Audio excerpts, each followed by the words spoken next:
Hey adventurers, so today is going to be another book review. This is for the Runelords, or The Sum of All Men is the actual official title of book one. As you can see by the cover, it's just called the Runelords on the cover, but technically it is The Sum of All Men. Anyways, this is book one of the Runelords series by David Farland. It's a high fantasy, it's an epic fantasy, it's an adult fantasy. There's not a whole lot of other tags that I can use for it because that's kind of pretty much what it is that high, that epic fantasy.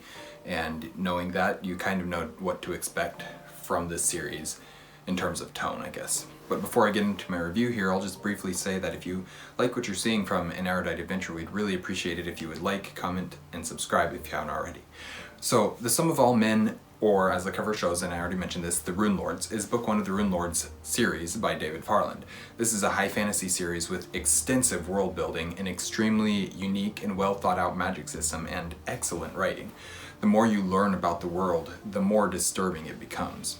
So this series I am reading, I apparently didn't write this in the review ever, but I'll talk a little bit more about this here since it's a good opportunity for it. I'm reading this series with Nico from Niko's Book Reviews. I think there's a couple of people who are jumping in and out as they have time and availability and whatnot. I think Hemvar read the first one, Liam from Liam's Lyceum read the first one with us, and then there's another guy on the Wizardly Duo Discord, I can't think of who it is at the moment, but popped in and is like, oh, I just got all 8 of these books, so maybe I'll try and catch up with you. So we're reading one a month, started this in December, so this is one of my December reads still. But anyways, so I'm really enjoying reading it, and I'm really enjoying having the opportunity to discuss it with other people reading it at about the same time. The story itself is extremely interesting. In many ways, a generic fantasy story with a Dark Lord type character and a quest to save the world, but it's actually quite a bit more complicated than that. There is a surprising lot of politicking that's going on behind every decision made, and the ramifications of each decision is well thought out. You see decisions happening between one king towards another king, and you see how the ramifications of that decision affect relationships going forward, and it's well done. Arguably one of the strongest aspects of this book is the magic system. In many ways it reminds me of Hemilurgy from Mistborn, from Sanderson's Mistborn, but it is very, very different. You do take aspects from people like with Hemilurgy, but the process is drastically different. In some ways, both more and less disturbing, and you'd have to know the process for both Hemilurgy and endowments in order to understand what I'm saying here. But it's very disturbing the way that it works. But the magic systems don't actually stop with endowments. It's obvious that just with book one that there are other aspects or other magic systems. There is a elemental magic system that you don't really get a chance to explore or find out much about. We don't really see what that means or what it can do other than a brief bit with a flame weaver and with an earth warden, an earth wizard. But the way the two magic systems interact is both interesting and hasn't really been explored much as of yet. There also seems to be a third magic system that has to do with wights, or the spirits of the dead, but that magic system definitely is not explored at all in this book. The writing style is great too. It's very digestible, but also still atmospheric. Farland is able to kind of take the accessibility of Sanderson's writing and combine it with a more atmospheric style akin to Tolkien. Not nearly as in-depth or detailed as Tolkien, but definitely more leaning towards the atmosphere that Tolkien has than the bland, accessible Sanderson style. And I don't want to say Sanderson's style is bland, it's just very straightforward. But because he's able to do that, it creates something that's between the two and works exceptionally well for this specific story. It is clearly a richly detailed world with extensive histories and cultures, and though it is very much in line with the medieval European fantasy, it remains well apart and successfully does its own thing. After reading book one, I was very, very excited to continue through the series. I've now read books 2 and 3. At the time of recording, I've read books 2 and 3, and it's just really enjoying the series.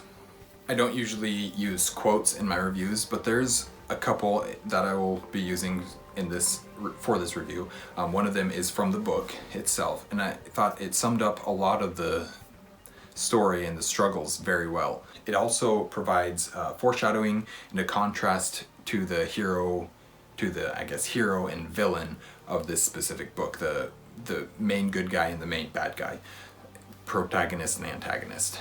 There's the more you read, the less the more you realize that these aren't really a hero and a villain.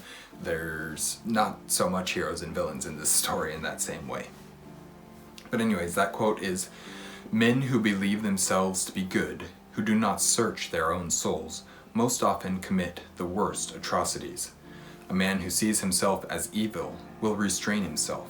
It is only when we do evil in the belief that we do good that we pursue it wholeheartedly." And that one quote, it sums up a whole lot about our two main characters, or about our protagonist and our antagonist. And it's just, I don't know, I really like that quote, and who it comes from and where it comes from. It's just, there's a whole lot more to that quote than just the words itself, but the words itself are more than meaningful. The characters of this story all feel very unique and well developed. None are simply good for the sake of being good or bad for the sake of being bad, but because of who Book 1 focuses on, which is primarily Gaborn Valorden, we see it primarily from his perspective. It almost seems in this book that Raj Aten is a bad for the sake of bad character, or evil for the sake of evil character.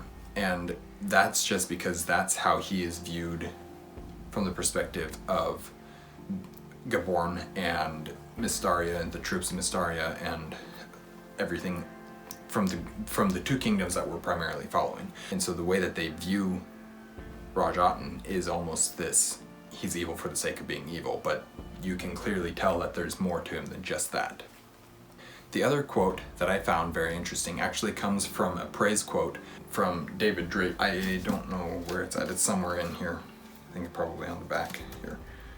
Yeah, so a vivid, detailed, different world that becomes perfectly believable.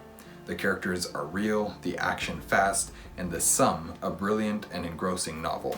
Obviously, he purposely chose his wording there with the sum, because the title of the book is The Sum of All Men, but still it's a very good quote and really sums up the book very well. The only thing I really have left to say regarding my time reading this book is that it uses giants, and it uses them wonderfully. I don't read enough books with giants, and these aren't just your generic big humans or big humanoid creatures. They're different. In some ways more akin to the Ogier from Wheel of Time, but very different. Obviously not the same. They're more akin to the Ogier than they are to the humans, I guess. But anyways, I definitely don't read enough books with giants, and this book really makes me want to read more. It's just a very cool take on them and the way that they work and the way that the world interacts with them. It's very fun, very cool, very unique. At least I've never read anything similar to it, although I'm sure there are other things that are similar to it. But anyways, that is my review for The Sum of All Men by David Farland. I very much enjoyed this book and very much excited to continue on with this series. Thank you guys for watching An Erudite Adventure. We post videos every Monday and Thursday and have our social medias linked in the description down below. We will see you guys again soon. Stay warm.